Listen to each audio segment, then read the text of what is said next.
kita bikin dulu ya. Silakan berdiri.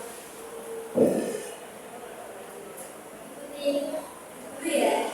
Tepuk tangan ke kanan, tepuk tangan ke kiri, tepuk tangan ke kanan, tangan ke belakang. Tangan diputar-putar, ayo kita belajar. Ayo kita jadi anak pintar. Ayo kita sama-sama. 2, 3. Tepuk tangan ke kanan, tepuk tangan ke kiri, tepuk tangan ke depan, tepuk tangan ke belakang. Tangan diputar-putar, ayo kita belajar agar kita jadi anak pintar.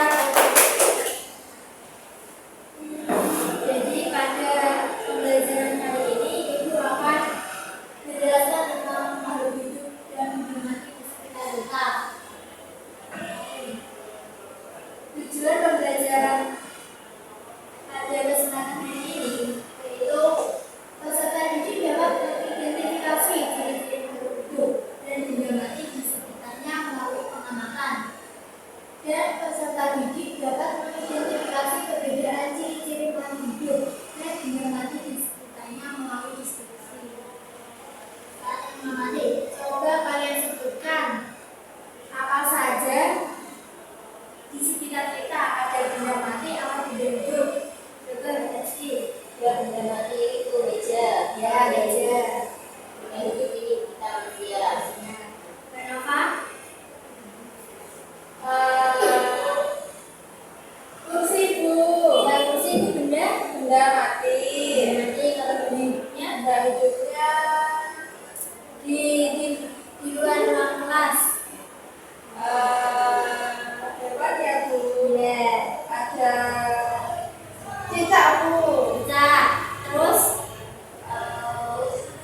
tumbuhan itu termasuk benda hidup enggak Bu? Benda hidup.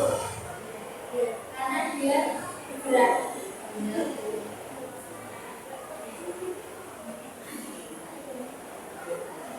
Apa saja yang termasuk makhluk hidup? Manusia, hewan, tumbuhan, itu adalah contoh makhluk hidup. Terus ciri-cirinya apa saja? Yang pertama itu bernapas. Bernapas makhluk hidup memerlukan udara. Makhluk hidup bernapas adalah proses menghirup udara dari lingkungan. Yang kedua, bergerak. Makhluk hidup dapat bergerak sehingga dapat berpindah-pindah tempat. Manusia dan hewan dapat berpindah dari suatu tempat ke tempat lainnya. Tumbuhan juga dapat bergerak, namun pergerakannya terbatas. Yang ketiga, tumbuh. Makhluk hidup tumbuh seiring pertambahan usia. Makhluk hidup tumbuh dari kecil menjadi besar. Yang keempat, berkembang biak. Makhluk hidup berkembang biak untuk menghasilkan keturunan dan melestarikan jenisnya. Yang kelima, membutuhkan makanan dan minuman. Makhluk hidup memerlukan makanan dan air sebagai sumber energi hidup kita ya. Yang keenam itu peka terhadap rangsangan. Makhluk hidup memiliki kemampuan untuk peka terhadap rangsangan yang diterimanya. Ya, jadi kalian sudah tahu kan apa perbedaan makhluk hidup dan benda mati? Tahu tuh.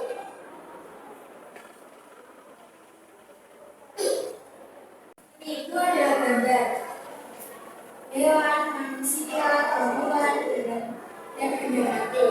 Ini adalah contoh-contoh ya. Hewan itu bisa bernapas, bisa bergerak.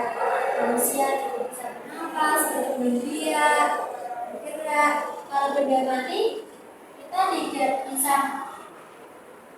Benda mati itu bisa bergerak, tapi harus ada tekanan dari kita. Paham ya Mbak Nova? Paham Bu. Paham Mbak Resti?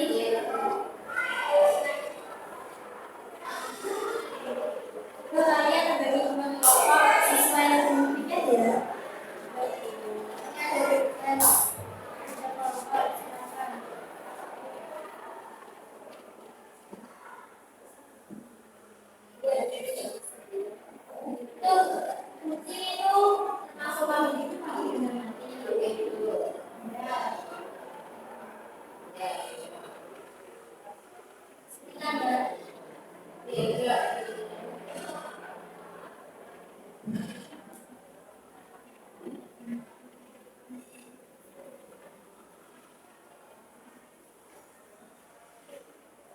Sudah. Sudah selesai, Bu. Kemudian, silakan dan Nova bisa maju perwakilan kelompok. Boleh, Bu. Ya.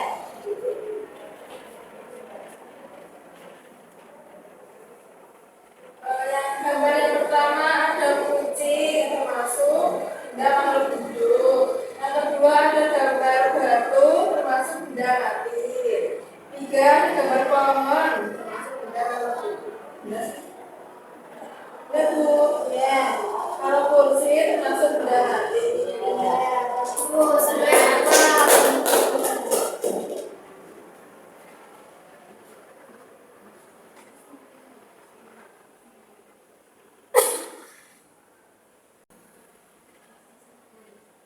Jadi kesimpulannya itu makhluk hidup adalah makhluk yang memiliki ciri-ciri dapat bernafas, bergerak, tumbuh, berkembang biak, melakukan makanan, serta kekal terhadap pasangan.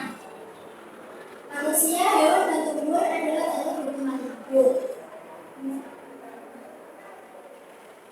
Ini, coba apa saja yang termasuk benda mati?